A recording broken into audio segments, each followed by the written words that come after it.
Run it back, nation. What is good? It is your boy DJ Eastwood, Run it back Philly. No frauds, no fanboys, no intros. You know the drill. Algo gang, continue to do your thing, man. Smash the like button. Give me 500 likes on this video. You guys have been crushing it. We are a team. We are defeating the YouTube algorithm as one. YouTube creators give you free content. All we ask is that you pay us by hitting that little thumbs up.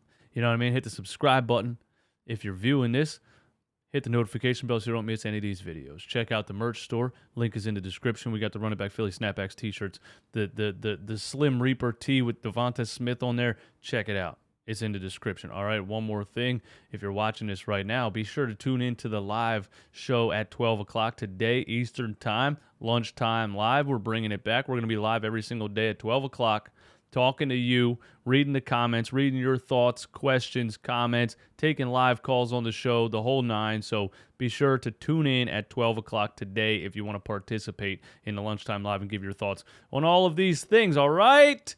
Now that I got all that out of the way, let's get into the video. The Philadelphia Eagles announced their 53-man roster yesterday, and there's a couple of things that I want to talk about when it comes to this, okay? It's something we've been waiting for what feels like a long time. We've been talking about who makes the team, who doesn't make the team, who gets cut, who doesn't get cut, who looks good on the practice squad, who looked good in the preseason, on and on and on, so we got it.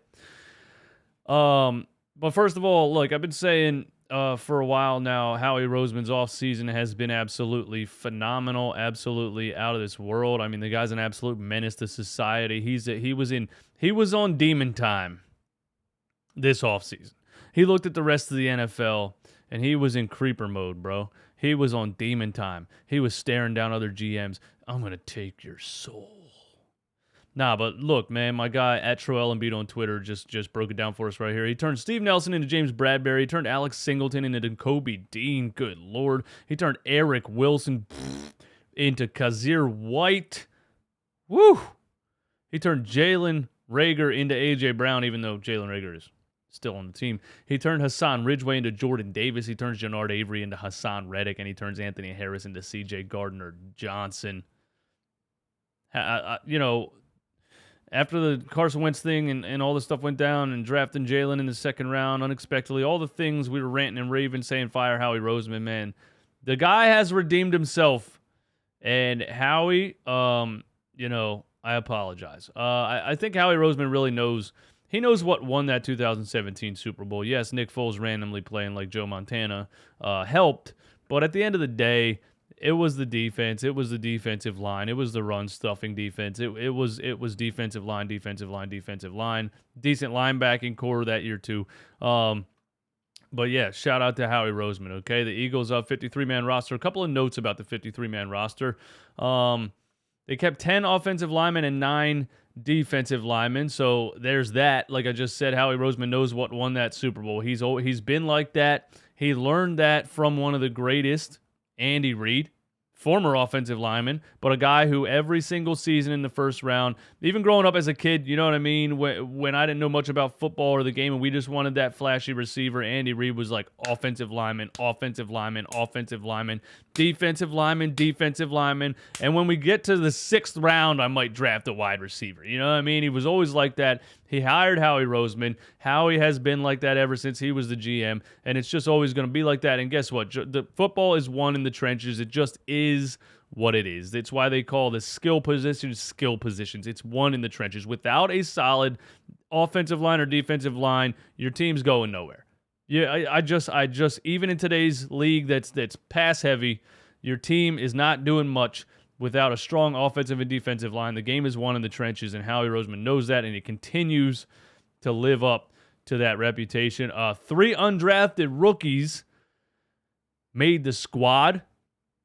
That's the first time since 2016 that the Eagles have kept that many undrafted rookies on the roster, and I'm happy about that because I like a lot of them, and there's a couple guys that were cut that I wanted to see make the team. But the third note here is that Jalen Reagor made the team. Now, I said, and a lot of people that have been commenting on Eagles football have basically said, Jalen Reagor is going to make the team, and there's 2 reasons he made the team. It's a $1.8 million cap hit for the Eagles if they just flat out release him because of where he was drafted, and You just can't get enough in return for a trade. He's not, I wouldn't say he's well, I guess he is overpaid because he has no value. He can hardly even get on the field, especially with the way this wide receiver core is looking right now. I wouldn't expect Jalen Reagor to be a major part of anything, but it gives me Tobias Harris 76ers vibes. Like, if we could trade him right now, we would, but the fact that we can't get back any value, it just makes more sense to keep him. And it sucks because Deon Cain got cut, and I think he's flat out a better wide receiver than Jalen Reagor. It is what it is. There's also a rumor that Howie Roseman tried to trade him for a 5th-round pick. Now, I was saying yesterday, 2 days ago, whenever, when people were saying trade Jalen Reagor, I was saying you can't get anything for him. I can't see a team giving up a 7th-round pick for Jalen Reagor's $1.8 million or whatever, however that contract would break down in a trade. And turns out, team didn't even want to give up a 5th-round pick. So, it is what it is. You can't get rid of Jalen Reagor. He's here. Maybe he improves, maybe he doesn't. And maybe we'll bring back some guys like Deon Cain on the practice squad and see if they can maybe get on the field that way or something like that. Here's Josh Tolentino, Howie Roseman on Eagles wide receiver Jalen Reagor. One of our scouts told me he's one of the only guys who practiced yesterday. He had great energy. There's no doubt in my mind he earned a spot on this team. Now that we know is what the kids these days call capping. All right. And here's a translation by my guy Brad Will 12 down here in the replies. Translation: we can't find a decent trade partner for Reagor yet, okay? So everyone just hang fucking tight for now, okay?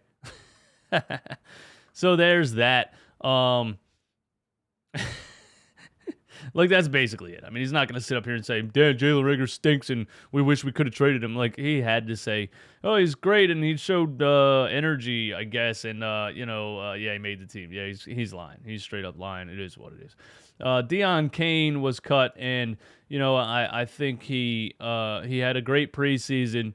He really shows a lot of things as an NFL wide receiver that I think are valuable, especially to have at that 5th wide receiver spot. And then my guy Derek Gunn, the legend right here, tweets, Eagles are hoping to bring Deon Cain back. That would be cool if Deon Cain, ended up on the practice squad for the Philadelphia Eagles, and then anything happens, or if you do get a Jalen Reagor trade, somewhere down the line, you got Deon Cain there that can come up in that spot.